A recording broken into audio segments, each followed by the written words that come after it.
Hey guys, here's a video on my 18-inch box fan.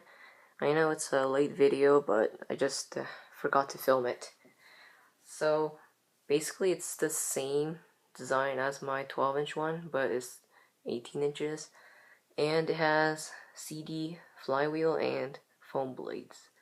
Overall, looks very similar to my previous one. So I'll just turn it on.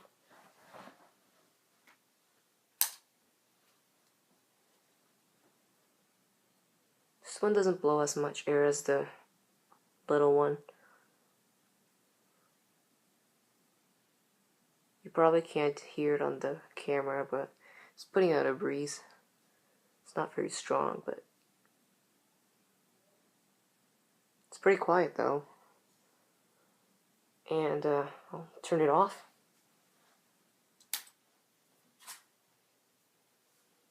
Yeah.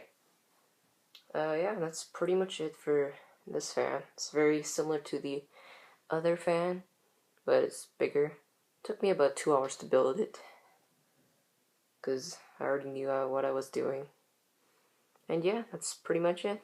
Thanks for watching.